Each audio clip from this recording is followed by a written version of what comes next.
പൊന്നാനിയിൽ സ്വർണം കവർന്ന കേസിൽ പിടിയിലായ പ്രതികളിൽ നിന്ന് 1100 ഗ്രാം സ്വർണവും 7.5 ലക്ഷം രൂപയും കണ്ടെടുത്തു.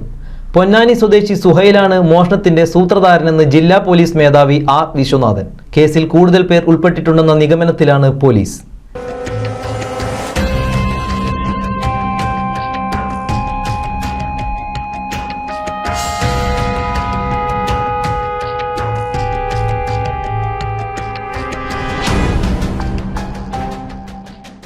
നാസറിന് വിൽപ്പനയിൽ പങ്കുണ്ട്, അത് ഞങ്ങൾ സ്റ്റേറ്റഡ് ആണ്.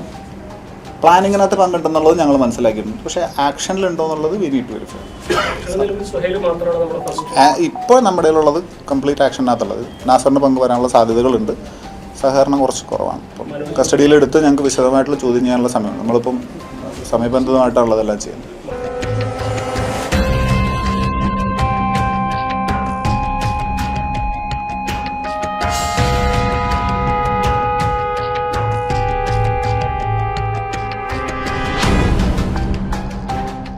കഴിഞ്ഞ ഏപ്രിൽ 13 പൊന്നാനി സ്വദേശിയും പ്രവാസിയുമായ രാജീവിൻ്റെ വീട്ടിൽ നിന്നും 3.5 കിലോയോളം വരുന്ന സ്വർണം കവർന്ന കേസിൽ 3 പ്രതികളെ ഇന്നലെയാണ് പോലീസ് അറസ്റ്റ് ചെയ്തത്.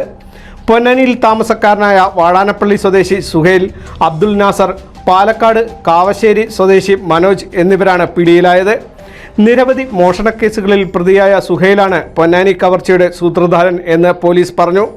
മോഷണം നടന്ന വീടിൻ്റെ 2 കിലോമീറ്ററോളം ചുറ്റളവിൽ താമസിച്ചായിരുന്നു സുഹൈൽ കവർച്ച ആസൂത്രണം ചെയ്തത്.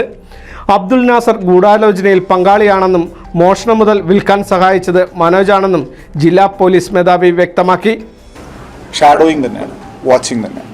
അപ്പോൾ ഈ സംഭവത്തിന് ശേഷം ഇവർ ബന്ധപ്പെട്ടിട്ടുള്ള പ്രധാനപ്പെട്ട വ്യക്തികൾ, ഇവർ ഉപയോഗിച്ചിട്ടുള്ള, ഇവർ വാങ്ങിയിട്ടുള്ള സാധനങ്ങൾ, ഇവർ ചെയ്തിരിക്കുന്ന ആക്ടിവിറ്റീസ്, ഇതെല്ലാം പരിശോധനയ്ക്കിടയിലാണ് സർപ്രൈസിംഗ് ആയിട്ട് ഇദ്ദേഹത്തിനുള്ള ജാമ്യങ്ങൾ, അതായത് കോടതി മുഖാന്തരമുള്ള ജാമ്യം എടുക്കാനായിട്ട് മനോജ് സ്വന്തം നാട് പാലക്കാടുകാരനാണ്, ഈ നാട്ടുകാരനല്ല. ഇപ്പം നമ്മൾ എല്ലാവിധത്തിലുള്ള അന്വേഷണം നോക്കുമ്പോൾ കോൾ ഡീറ്റെയിൽസ് റെക്കോർഡ്സും അടക്കമുള്ള പലവിധ കാര്യങ്ങൾ നോക്കുമ്പോൾ അവിടെ ഒരു ലിങ്ക് അഡീഷണലി വരുന്നു. അപ്പോൾ അദ്ദേഹത്തിനെ ചുറ്റിപ്പറ്റിയുള്ള അന്വേഷണം ഞങ്ങളെ കൊണ്ടുവന്ന് എത്തിച്ചത് ഈ ഒരു കാര്യത്തിലേക്കാണ്. അപ്പോൾ ആ പാലക്കാട് ജില്ലയിൽ തന്നെ എനിക്ക് 3 കോടതിയിലോ മറ്റോ, ചിറ്റൂർ, കൊഴിഞ്ഞാമ്പാറ മുതലായിട്ടുള്ള സ്ഥലങ്ങളിലുള്ള കേസുകളിൽ ജാമ്യം എടുത്തു കൊടുക്കുന്നുണ്ട്. അപ്പോൾ അതിനെക്കുറിച്ച് ബാക്ക് വർക്ക് ചെയ്ത് പോകുമ്പോൾ ഇതിൻ്റെ ബൗണ്ടിയിൽ നിന്നുള്ള ഷെയർ ലഭിക്കാനായിട്ടുള്ള ഒരു അഗ്രിമെൻറ്റിൻ്റെ, ഒരു ഓറൽ അഗ്രിമെൻറ്റിൻ്റെ പുറത്താണ് ഈ സഹായങ്ങൾ ചെയ്തു കൊടുത്തിരിക്കുന്നത്. അപ്പോൾ അതിനെ തുടർന്ന് ബാക്ക് വർക്ക് ചെയ്തപ്പോഴാണ് നമുക്ക് ഇപ്പോൾ ഈ മൊത്തം ബൂട്ടിയിലുള്ള ഈ പോർഷൻ വിൽപ്പനയ്ക്ക് ഇയാൾക്ക് പങ്കുണ്ടായിരുന്നു എന്ന് മനസ്സിലാവും. പിന്നീട് അതിനെ തുടർന്ന് ഓഫ്കോഴ്സ് ഒരു ഹാർഡ് കോറാണ്, 50ലധികം കേസുകളുണ്ട് എന്ന് പറയുമ്പോൾ തന്നെ നിങ്ങൾക്ക് ഹിസ്റ്ററി ചോദിച്ചാൽ, തൃശ്ശൂരൊക്കെ ചോദിച്ചു കഴിഞ്ഞാലും അറിയാം, എക്സ്ട്രീംലി ഹാർഡ് കോറായിട്ടുള്ള ക്രിമിനൽസ് തന്നെയാണ്. അവർ സോമോട്ടോ പറയത്തില്ല. അങ്ങനെ ക്രോസ് ചെയ്യുന്ന സമയത്താണ് ഫൈൻ. അറസ്റ്റിന് പിന്നാലെ പ്രതികളെ കേന്ദ്രീകരിച്ച് നടത്തിയ പരിശോധനയിലാണ് 1100 ഗ്രാം സ്വർണവും 7.5 ലക്ഷം രൂപയും പോലീസ് പിടിച്ചെടുത്തത്. 2 ഇലക്ട്രിക് സ്കൂട്ടറുകളും കണ്ടെടുത്തു. കേസിൽ കൂടുതൽ പേർ ഉൾപ്പെട്ടിട്ടുണ്ടെന്ന സംശയത്തിലാണ് പോലീസ്. ഇക്കാര്യം സ്ഥിരീകരിക്കാൻ വിശദമായ അന്വേഷണം തുടരുമെന്നും പോലീസ് മേധാവി പറഞ്ഞു. അതിനുള്ള സാധ്യതയും ഞങ്ങളിപ്പോഴും തള്ളിക്കളഞ്ഞിട്ടില്ല. പക്ഷേ സുഹൈൽ എന്ന് പറയുന്ന വ്യക്തിയുടെ ഞാൻ മനസ്സിലാക്കുന്ന വെച്ചിട്ട് ഒരു വൈഫ് ആ ഭാഗത്ത് തന്നെ ഉള്ളതാണ്, പൊന്നാനിയിൽ തന്നെ താമസിക്കുന്നത്. 2 കിലോമീറ്റർ ചുറ്റുള്ള ഇദ്ദേഹം. അതുകൊണ്ട് തന്നെ ഹിറ്റ് ലിസ്റ്റിൽ ആദ്യമേ ഇദ്ദേഹം ഉണ്ട്. സുഹൈൽ എന്ന് പറഞ്ഞ വ്യക്തി ആദ്യമേ ഇതിനകത്തുണ്ട്. അപ്പോൾ ഇതൊരു വ്യക്തിമായിട്ടുള്ള വ്യക്തിയെ സംബന്ധിച്ചിടത്തോളം അദ്ദേഹം ഒരു പ്രവാസിയാണ്. മാസത്തിലൊരിക്കലും 2 തവണ മാത്രമൊക്കെ വരുന്ന ഒരു വ്യക്തിയാണ്. അങ്ങനെ ഒരു ഹിന്റ് എന്തായാലും ഉണ്ടായിട്ടുണ്ടാവണം. ഒരു വളരെ ക്ലോസ് ആയിട്ടുള്ള വ്യക്തികൾ ആരെങ്കിലും ഇൻവോൾവ് ആയിട്ടുണ്ടോ എന്നുള്ളതും ഞങ്ങളുടെ അന്വേഷണ പരിധിയിലുള്ള സാധനമാണ്.